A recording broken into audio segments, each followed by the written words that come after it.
Assalamualaikum warahmatullahi wabarakatuh. Perkenalkan, nama saya Dian Lestari dengan NIM 20023110268 dari program studi Ekonomi Pembangunan kelas D.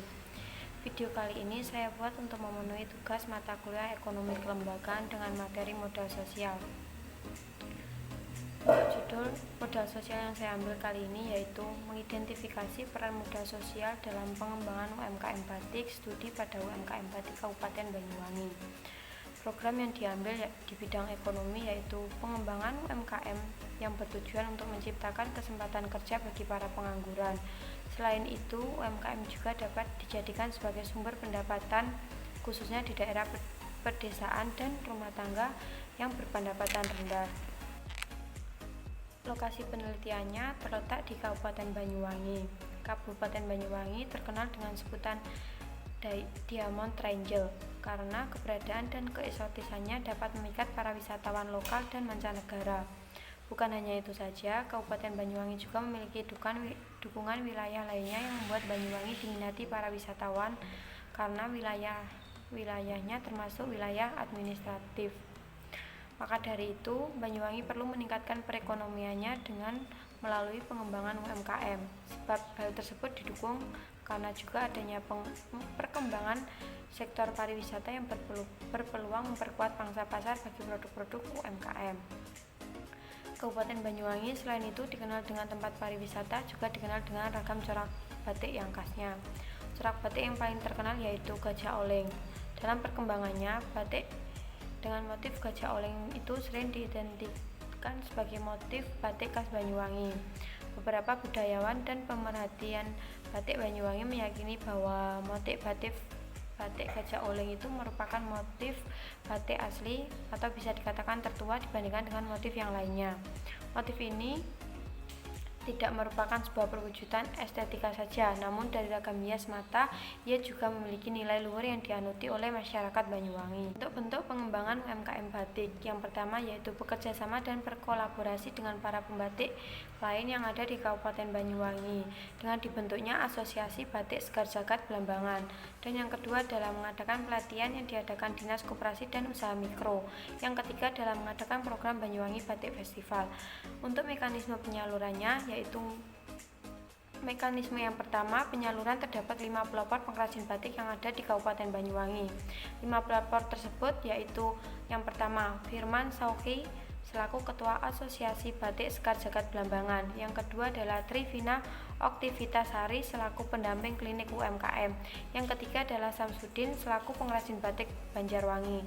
Yang keempat adalah Foni Meiliasari selaku pengrajin batik Umah Batik Sayu Wiwit. Dan yang terakhir adalah Buis selaku pengrajin batik Karangsegor. Pertama yaitu Ketua Asosiasi Batik Sekar Jagad Blambangan bekerja sama dan berkolaborasi sehingga mampu menyatukan para pembatik yang ada di Kabupaten Banyuwangi, yaitu Firman selaku Ketua Asosiasi Sekar Jagad Blambangan. Firman ini berupaya untuk memberdayakan masyarakat di lingkungan sekitar rumahnya dengan membuka usaha batik tersebut.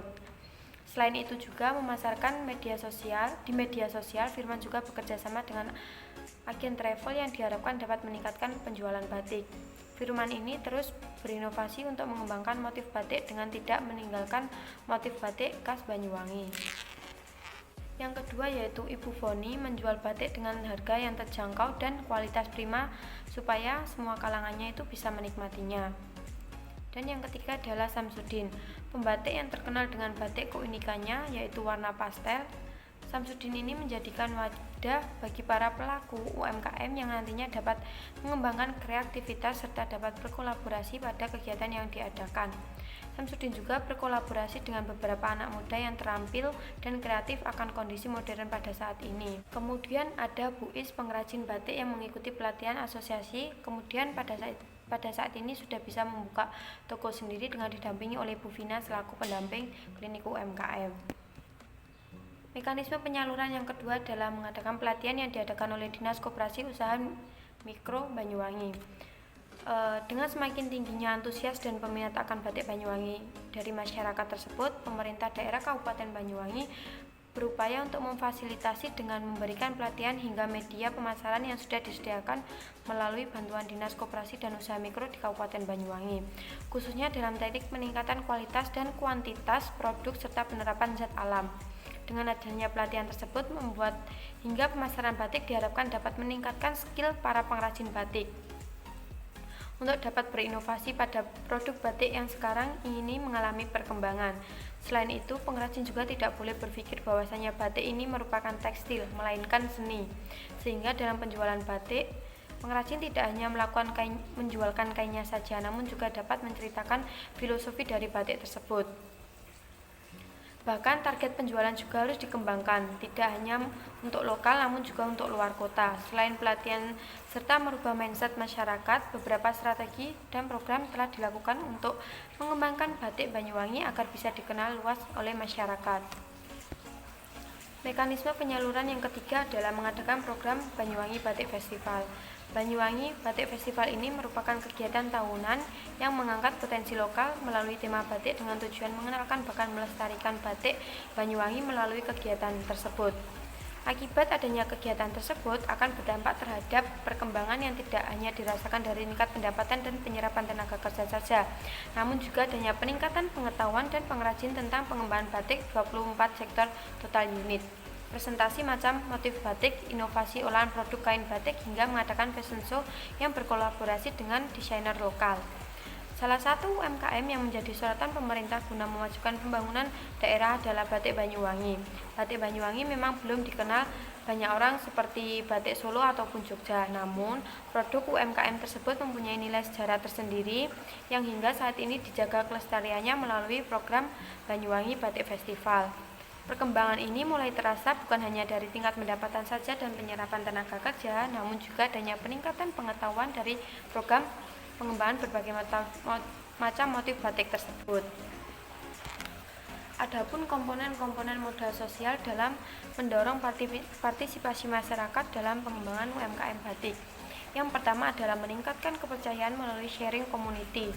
Hal tersebut terjadi pada peningkatan pengrajin batik yang ada di Banyuwangi.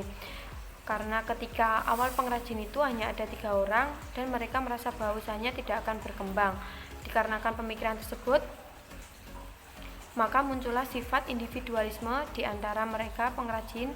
Sampai pada saat itu muncullah wacana bahwa akan dibentuknya asosiasi batik yang mewajibkan para pengrajin harus saling berkolaborasi untuk dapat mengembangkan batik Banyuwangi secara bersama-sama.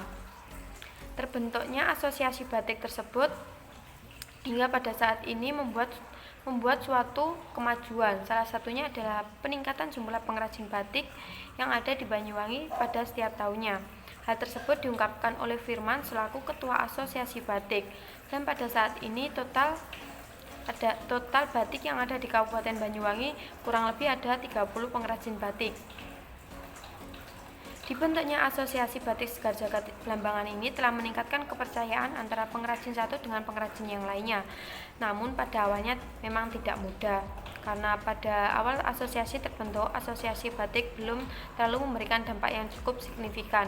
Firman menerangkan bahwanya adanya asosiasi batik dapat membentuk menyesuaikan masalah-masalah yang dihadapi oleh para pengrajin batik. Ungkapan itu bertujuan untuk meningkatkan minat yang ada pada pengrajin batik ketika bergabung dengan asosiasi. Hal itu menimbulkan sebuah kepuasan tersendiri bagi para pengrajin batik. Setelah mereka bergabung dengan asosiasi batik dan ketika kepuasan itu terpenuhi, maka timbullah kepercayaan. Adanya timbal balik, yaitu dengan menyamaratakan harga dan menentukan standar kualitas batik. Itu merupakan garis besar untuk membuat hubungan yang baik antara pengrajin satu dengan pengrajin yang lainnya, karena kepercayaan juga dapat menimbulkan rendahnya tingkat persaingan dalam penjualan batik. Yang kedua adalah memperbanyak jaringan sosial agar terjadi keberlangsungan usaha. Nah, jaringan sosial ini berhubungan dengan formal yang biasanya seperti ada pada kelompok asosiasi dan sebagainya. Sedangkan jaringan sosial dalam hubungan informal ini seperti terjadi antara keluarga, tetangga, kerabat, dan teman. Seperti halnya dengan Asosiasi Batik Sekar Jagad Banyuwangi yang tumbuh berkat adanya solidaritas di antara pengrajin satu dengan pengrajin yang lainnya dan adanya kerjasama dengan beberapa pihak yang membantu pengembangan batik Banyuwangi. Asosiasi batik tersebut berada di bawah naungan asosiasi induk yang bernama Asosiasi Kuliner, Kaos, Kerajinan, Aksesoris, dan Batik atau dapat disingkat dengan Akrab. Nah, Akrab sendiri ini adalah gabungan antara asosiasi UMKM se-Kabupaten Banyuwangi. Akrab dijadikan perantara antara pelaku UMKM dengan dinas dan BUMN. Hal tersebut diungkapkan oleh Samsudin serta didukung oleh pernyataan Firman terkait adanya Akrab. Akrab ini merupakan jembatan antara pelaku UMKM dengan dinas dengan cara meningkatkan pemasaran produk melalui adanya kerjasama atau hubungan dengan orang lain. Nah, adanya partisipatif didorong karena adanya daya tarik dengan tujuan menjaring anak muda, namun masih belum ditemukan strategi yang lebih jelas lagi. Namun sudah ditemukan gambaran-gambaran yang akan dibuat tersebut. Nah, adanya kerjasama antar pengrajin batik ini perlu dengan inovasi pelatihan yang diberikan serta sarana pelatihan seperti pada bab seperti yang dijelaskan sebelumnya. Dan yang ketiga adalah nilai dan norma dalam menjalin hubungan antara pengrajin batik. Asosiasi Batik Sekar Jagad Belambangan yang dibentuk atas dasar kepentingan bersama yaitu untuk menyatukan para pembatik dan mengatasi permasalahan-permasalahan yang ada. Namun dalam perkembangan hal tersebut tidak mudah untuk dilakukan. Salah satunya yaitu karena asosiasi memiliki norma yang harus dipatuhi seluruh pembatik yang ingin bergabung. Norma yang bersifat formal yang harus berlaku di dalamnya adalah tentang aturan-aturan yang berlaku secara tertulis yang diterapkan asosiasi batik untuk mengatur pengrajin batik agar lebih sesuai standar produksi dan harga pemasaran yang sudah dilakukan. Yang apabila hal tersebut dilanggar maka akan mendapatkan sanksi dari pihak badan hukum terkait aturan yang sudah ditegakkan tadi, yaitu SIUP yang merupakan persyaratan wajib yang harus dimiliki oleh para pengrajin saat bergabung dalam asosiasi. Menjaga standar batik selalu harus diperhatikan karena dalam asosiasi diterapkan dalam standar kualitas yang harus dipatuhi. Adanya norma informal yang ditunjukkan melalui dengan tidak adanya persaingan usaha karena sudah ada standar harga yang ditetapkan. Dari semua pemaparan yang saya jelaskan tadi dapat ditarik kesimpulan bahwasanya peran modal sosial dalam pemberdayaan yang terjadi pada pengrajin batik di Kabupaten Banyuwangi sehingga dapat meningkatkan eksistensi yang dapat tergabung dalam Asosiasi Batik Sekar Jagad Belambangan. Maka dari temuan tersebut dapat diketahui bahwasanya modal sosial itu terdapat dalam asosiasi batik memiliki pengaruh yang mengembangkan batik Banyuwangi yang setiap tahunnya mengalami peningkatan dan tidak hanya dari jumlah pengrajin namun juga adanya peningkatan dan pengetahuan untuk memproduksi batik. Demikian yang dapat saya sampaikan. Apabila ada salah kata saya mohon maaf. Wassalamualaikum warahmatullahi wabarakatuh.